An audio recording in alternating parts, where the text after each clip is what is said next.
Hey guys, I'm Brett Skinner. I'm the head instructor at Warlord Combat Academy, and this is going to be the first video of a short series that I'm going to do, uh, going over and reviewing all of the fights that Warlord White had at the recent Clemson Carnage. So we'll be both looking at the IMCF qualifier and the Battle of Nations qualifier. And I'm just going to try to go over it, give you a little bit of insight into our tactics and strategies, and then point out some things that we did wrong, some things that we did right, some things that our opponents did wrong. Yeah, and just hopefully give y'all a little insight into the sort of teamwork that we utilize so that it is hopefully something y'all can add to your game, and hopefully everyone will learn something from this series. All right? So, starting, this is day one. This is going to be our fight against the Kansas City Serpents, okay? Let's just go ahead and get started, all right? Oh, you know what? I lied. Sorry, I've got multiple camera angles for you here. Let me pull up the other one first. Here we go. All right, so let's start here. All right. So our team runs a 2-1-2. Most of the teams in the country at this point run a 2-1-2. It's also the most popular in the world right now. Not all teams run it, but we're going to come out in a 2-1-2. I'm going to pause it right here. I've done videos on this before, so a real quick breakdown. In the 2-1-2, you have one person on the rail. Their job is to engage on the rail and hold that location. And they are basically trying to set the edge so no one can flank around that. Going in, you've got the two position. Their job is to support the person on the rail until they see an opportunity to go in. So right here, I've got the halberd. So most likely, once he sets this edge, I am going to look to strike and defend him from the opponent's two, who also has an axe. Same thing on this side. The initiators, what we call it, the one position right here, should set the edge so that no one can flank around them. The two position comes in to support them in that fight. All right. I say this now because Kansas City is going to make a big mistake here. All right, and we're going to take advantage of it. I would say that this round was one of the ones I was the most proud of from a teamwork standpoint. This is stuff that we did, we practiced this so that if this situation arose, we would know what to do, and everyone really did what they were supposed to do, and I was really proud of them. So here we go. We start. So you're going to notice right here, Kansas City's initiator comes off the rail, all right? So the reason you have to set that rail is to not allow a flank, right? We know that. That means they have not stopped the flank. So you're going to look at Craig Ivey right here, recognizes it, boom, he sets, boom, and he pushes straight through, all right? And you see Anthony kind of run out of frame there. Now, I'm going to move over to a very high-tech visual tool right here to let you know kind of what's going to happen here, because the camera doesn't capture all of it. We'll go back to it, and you'll get to see the end of it, all right? So this is Craig here on the rail, and he's going to, boom, shoot this gap, all right? So when you're looking at this, the big bad that comes from shooting this gap is it is very difficult for these two people over here to be able to see and read that that has happened, right? If I were to shoot a gap more like this gives us a lot more time, and I'm much more close to this person's peripheral. There's a very good chance that these people see that I'm shooting backfield, right? But this rail side is very hard to read if this person isn't really just turning and staring over here.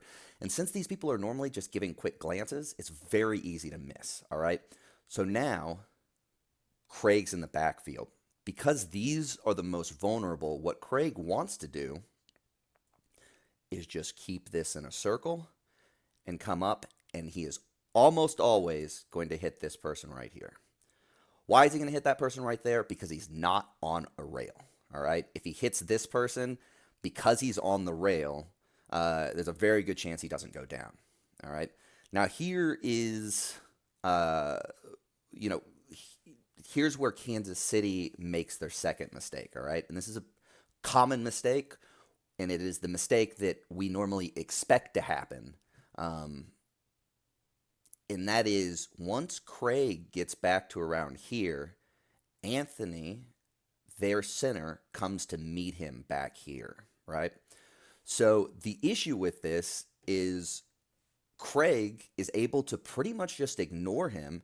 And as Anthony comes here, Craig turns right here, and now Anthony is kind of stuck just following him, all right? So essentially, Anthony moves back here, and it takes him out of the play entirely, all right? What Anthony should have done, and what we train our centers to do, is if you read someone shooting a gap right here, Anthony should roll right here and just defend. Because again, these two are the most vulnerable to this, to Craig shooting backside, right? Because once Craig's back here, he's not doing anything, right? Essentially, he's just standing in open field. What he has to do is get to someone's back and hit them, right? Because this is the target, you would much rather your center come here and shield, all right? So what happens instead, which is pretty perfect for us, is Craig comes back here. Well, shouldn't have. So Craig comes back here. He's going to come hit right here. Let me see if I can get my colors right. Craig comes back here. He's going to come hit this guy. Anthony gets stuck kind of trying to meet here and then ends up chasing him and following. This person crashes down on me. This person takes a second to realize what's happening and then chooses to also come down on me. And we're going to get pushed back into this corner. Our center reads what's happening, knows that his center moved back here, so our center rolls right here to protect me from the 2-on-1. And Craig is going to get a hit on their 2 position and put him down almost before the fight has really begun, right? So it's a great opening play. All of the members did what they were supposed to do, and we're going to basically start this out as a 4v5. So right now, Craig shot that gap. He's moving back. And you're going to see here's the position we're looking to attack. And there's Craig. Hits there, and Anthony's there. All right. So, great opening play. Now I'm going to switch to this other camera angle so that you can see these other takedowns a little better. So move right here. Mute this. All right. So, let's get started pretty quick. Craig, again, shoots this gap.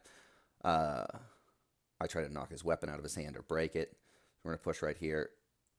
Let me talk about what happens here so that y'all can see it.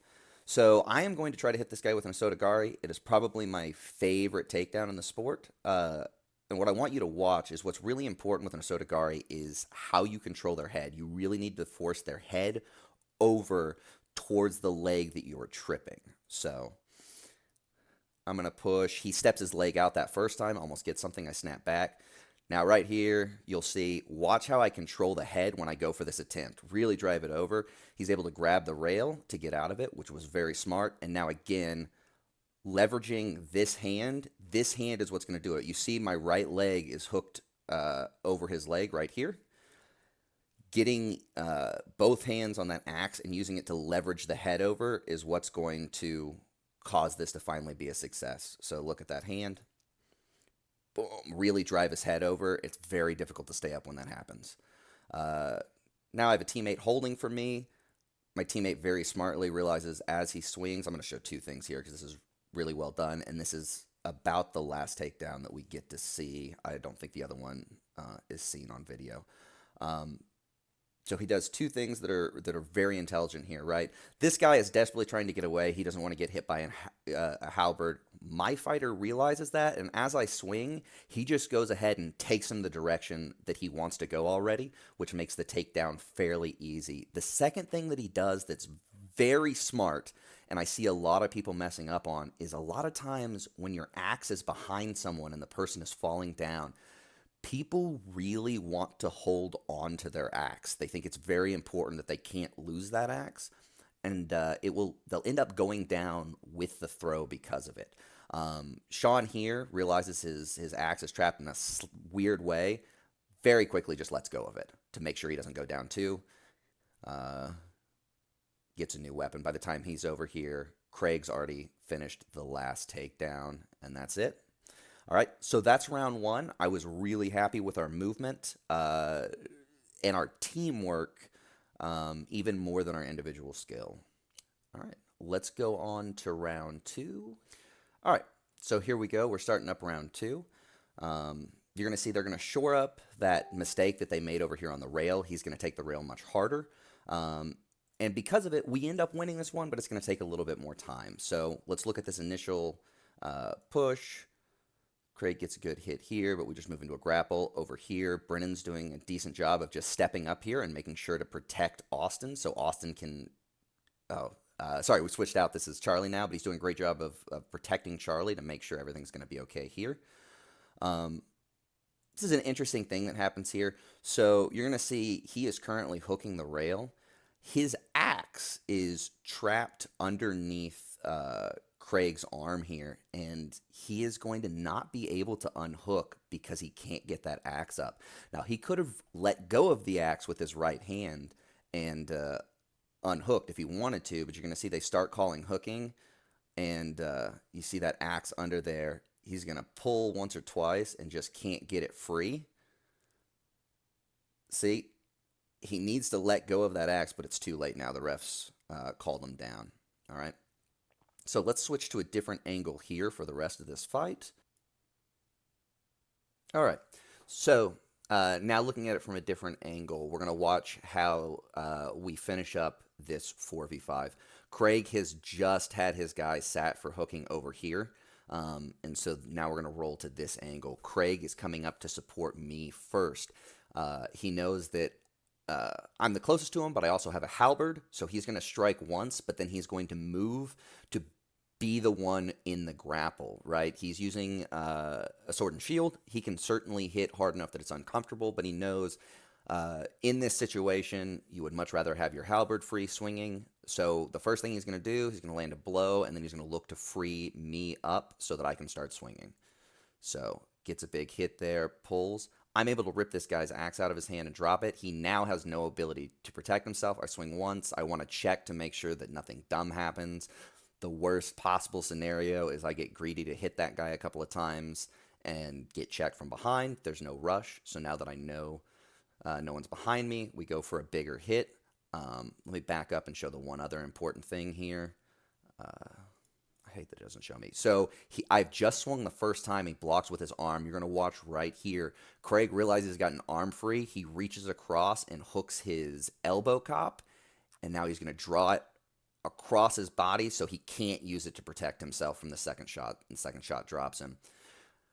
At this point, Brennan has someone bent over.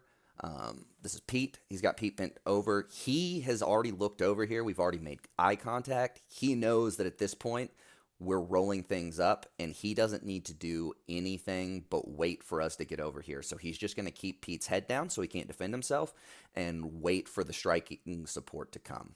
So I come over here. I'm able to get a big hit. Pete drops down, and then we get one more takedown. Anthony, at that point, was just doing whatever he could to get out of that corner so that he didn't get struck. So that's our first fight. Hopefully you learned something, or if you didn't, at least you enjoyed listening to me talk. Yeah, more to come.